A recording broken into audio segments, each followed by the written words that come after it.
പുതിയൊരു വീഡിയോയിലേക്ക് സ്വാഗതം. ഞാൻ ഇന്ന് ചെയ്യാൻ പോകുന്ന ചില്ലി ഗോപിയാണ്.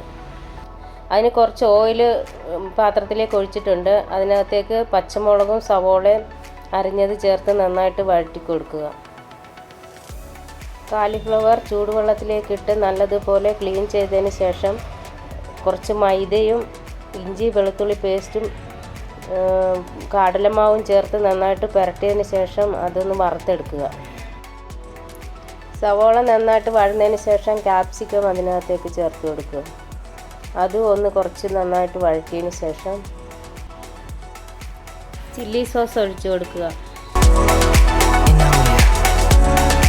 സോയാ സോസ് അതും കുറച്ച് ഒഴിച്ചതിന് ശേഷം ഒന്നുകൂടി നന്നായിട്ട് വഴറ്റുക.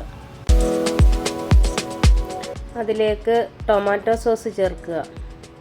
ടൊമാറ്റോ സോസ് ചേർത്തതിന് ശേഷം കാലിഫ്ലവർ വറുത്ത് വെച്ചിരിക്കുന്നതും കൂടി ചേർത്ത് കൊടുക്കുക.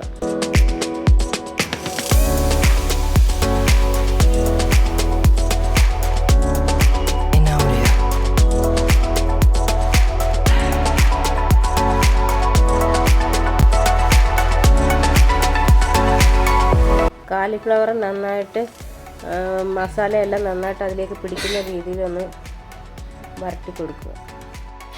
Chilli gobi Manchurian ready. ഇന്നത്തെ എൻ്റെ വീഡിയോ ഇഷ്ടമായെങ്കിൽ ലൈക്ക് ചെയ്യുക, ഫ്രണ്ട്സിനെല്ലാം ഷെയർ ചെയ്യുക, സബ്സ്ക്രൈബ് ചെയ്യുക.